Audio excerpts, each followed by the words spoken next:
Your plants are dying and you have no idea why. Something underground is silently destroying everything you've worked for. These hidden killers cost U.S. gardeners over $300 million annually in lost plants and failed harvests. That's money straight out of your pocket because you didn't know what to look for. The biggest threat to your garden isn't weather or disease. It's what's lurking in your soil right now, breeding and destroying your plants from the inside out. This video shows you exactly how to spot these microscopic terrorists before they turn your garden into a graveyard. You'll learn the warning signs professionals use and proven methods to eliminate them without poisoning your soil. Hit that subscribe button because I'm dropping pest control secrets every week that will transform you into someone who understands what's happening beneath the surface. Miss this and you'll lose your entire growing season. Let's dig in. Most gardeners think aphids only attack leaves. Dead wrong. Root aphids are colonizing your plants underground right now, and you'd never know until your tomatoes start wilting for no reason. These pale insects cluster around roots, sucking out nutrients faster than you can water. They're devastating to container gardens from California to New York. Here's what makes them diabolical. They reproduce without needing to mate. One aphid creates an entire colony in 2 weeks. Check plants by removing them from containers. White residue or tiny pale insects on roots means you've got them. The best defense is beneficial nematodes. These microscopic warriors hunt root aphids naturally. You can use neem oil drenches, but here's the secret. Treat multiple times because neem only kills on contact, not eggs. Every 5 to 7 days for 3 weeks minimum. Mind-blowing fact, root aphids farm their own food by attracting ants, and those ants protect them in exchange. See ants traveling up stems into soil? Red alert. Have you dealt with root aphids without knowing it? You've been told fungus gnats are just annoying flies. That's half the story that's costing you plants. Their soil-dwelling larvae are the real killers. These translucent maggots with black heads feast on root hairs and chew through seedling stems. Indoor gardeners everywhere struggle with these pests. Wake-up call. See those black flies? You already have a problem. For every adult, hundreds of larvae are in your soil. Best identification is the potato test. Place raw potato slices on soil surface. Check after 4 days for larvae with black heads. Let soil dry between waterings. Larvae can't survive dry conditions. This breaks their breeding cycle. Use yellow sticky traps. The nuclear option is beneficial nematodes, specifically Steinernema feltiae. Top dress with sand or diatomaceous earth. Game changer, hydrogen peroxide drenches work. Mix 1 part 3% peroxide with 4 parts water. But pros don't advertise this. Can't use it with beneficial microbes because peroxide kills everything. Which soil pest frustrates you most? This pest is microscopic, but causes damage so severe your plants look like they're dying of drought, even when soil is soaking wet. Root knot nematodes are parasitic roundworms that create galls disrupting water uptake. They thrive in southern gardens from Texas to Florida, but spread north as summers warm. Infected plants show stunted growth, yellowing leaves, and wilting during hot days. Pull up infected plants and roots look swollen with marble-sized galls. Tomatoes, peppers, and lettuce are prime targets. Everything you know about treatment is about to change. Chemical solutions are banned because they're toxic. The new plan is soil solarization. Cover moist soil with clear plastic during peak summer for 4 to 6 weeks, heating soil to lethal temperatures. Plant French marigolds because they release compounds toxic to nematodes. Mind-blowing secret, resistant varieties exist. Look for tomato codes VFN or VFNT, where N means nematode resistance.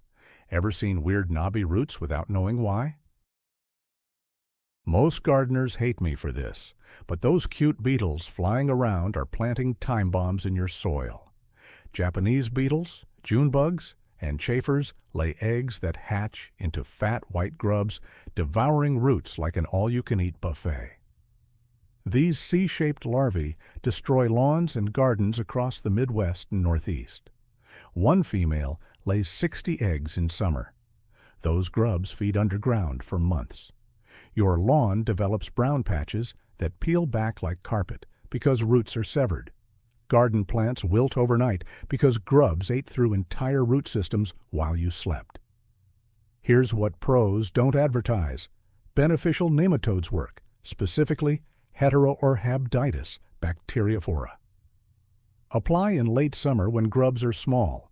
Milky spore disease is the long-term solution. One application lasts 15 years, naturally controlling populations. Check by digging 1-foot square sections 3 inches deep. More than 5 grubs per square foot needs treatment. Birds constantly pecking your lawn? They're feasting on grubs. What's eating your garden below right now? You planted perfect seedlings yesterday, and this morning they're lying on ground with stems severed at soil level. That's cutworms, active in every U.S. state. These plump caterpillars hide in soil during day and emerge at night to wrap around stems and chew completely through them. Tomatoes, peppers, and beans are favorite targets. Don't skip this because it could save your entire garden. Cutworms are moth larvae that overwinter in soil and activate in spring. They're gray or brown, curl into C shapes, and demolish entire rows in one night. Simple defense that works. Cardboard collars. Cut toilet paper tubes into 2-inch sections and place around seedlings, pushing 1 inch into soil. Cutworms can't climb over. Diatomaceous earth around plant bases creates barriers they won't cross. Secret technique: spread used coffee grounds around transplants. Cutworms hate the texture and caffeine, and you're recycling waste into protection. Lost seedlings to these nocturnal destroyers? If you've struggled with this, you're not alone. Wireworms are silent assassins that tunnel through potato tubers, carrot roots, and corn seeds, leaving perfect holes that make your harvest look like Swiss cheese. These hard-bodied orange-brown larvae are click beetle babies that live in soil for up to 6 years. They're problematic in newly converted grassland, thriving from the Pacific Northwest through the Great Plains. These larvae bore into underground plant parts, creating entry points for rot. Corn won't germinate because wireworms ate the seeds. Potatoes have tunnel damage, making them worthless. They prefer cool, moist soil and are most active in spring and fall. What changes everything? Trap crops work brilliantly. Plant wheat or oats as bait, then dig them up before your main crop goes in, removing wireworm-infested roots. You can also use potato traps. Bury potato pieces 4 inches deep on stakes, pull them up after a week, and destroy the wireworms feeding inside. Beneficial nematodes help, but need multiple applications because wireworms live deep. Till soil in fall to expose them to birds and freezing. Crop rotation away from grains breaks their cycle. What underground pest destroyed your harvest? Wait until you hear this because it's happening right now and most people have no idea. Root maggots are small white larvae attacking roots of cabbage, broccoli, radishes, and onions, causing plants to wilt, yellow, and collapse. These are larvae of small gray flies hovering near your plants. They're devastating across northern states wherever cole crops grow. Adult flies lay eggs at soil surface near stems in early spring. Larvae burrow down to feed on roots, creating total destruction. Pull up infected plants and you'll see white maggots and blackened, rotted roots. Multiple generations per season escalate the problem fast. Most gardeners don't know this works. Floating row covers are your best defense. Cover plants immediately after transplanting before flies lay eggs. The barrier is physical and foolproof. You can also create collar barriers using tar paper circles placed flat on soil around stems so flies can't access soil. Beneficial nematodes work for soil-dwelling larvae. Rotate away from susceptible crops for 2 years minimum. The secret pros use: Delay planting until late spring when first-generation flies finish their egg-laying cycle. Ever wonder why your broccoli suddenly collapsed? Everything you know is about to change. Symphilins look like tiny white centipedes with 12 pairs of legs that feed on root hairs, causing stunted growth and yellowing. They're problematic in the Pacific Northwest, California, and greenhouse operations where organic matter is abundant. These creatures are fast-moving and light-sensitive, disappearing instantly when you disturb soil. They thrive in moist, organic-rich soil and live for years. Infested plants show poor growth and symptoms like nutrient deficiency. Root systems appear stubby with lots of fine roots missing. What experts don't advertise, symphilins are almost impossible to eliminate completely. Your best bet is reducing organic mulch near plant grounds since they congregate in organic matter. Let soil dry between waterings. Flooding soil for several days drowns them, but only works in containers. Crop rotation minimizes damage. Avoid susceptible crops like lettuce and strawberries in infested areas. Plant less susceptible crops like corn. Have these mysterious pests been stunting your greenhouse plants? I saved something mind-blowing for this spot. White grubs from chafer beetles are exploding across the Pacific Northwest. These European invaders have cream-colored bodies and devastate grass roots so severely that entire lawns can be rolled up like carpet. These grubs feed voraciously below the surface from late summer through fall, then again in spring. They attract raccoons, skunks, and crows that tear up lawns, digging for them, causing even more damage. Your vegetable garden roots suffer when populations are high. What most people miss, treat in late summer when grubs are small and near the surface. Beneficial nematodes work, but only if soil temperature is above 60 degrees. Water thoroughly before and after. Birds are your natural allies. Game-changing fact: healthy, deep-rooted lawns tolerate grub damage better than stressed grass.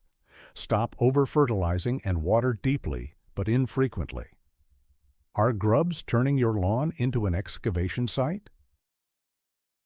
Most gardeners think slugs only attack above ground. Wrong. While adults chew leaves, they lay clusters of translucent eggs in soil that hatch into tiny slugs ready to demolish seedlings. These mollusks thrive in moist conditions, but they're devastating in the Pacific Northwest and Northeast. Slugs lay eggs in soil crevices, under mulch, and around plant bases. Each slug lays hundreds of eggs per season. The young emerge hungry and immediately feed on tender roots and stems. They're most active at night and on damp days. Don't skip this. Create beer traps by sinking containers flush with soil and filling with cheap beer. Slugs crawl in and drown. Copper tape around beds creates barriers they won't cross. Diatomaceous earth works when dry. Underground secret: remove mulch temporarily in early spring to expose slug eggs to birds. Hand pick at night with a flashlight. Iron phosphate baits are organic and safe. Which pest shocked you most? Look at what we've uncovered.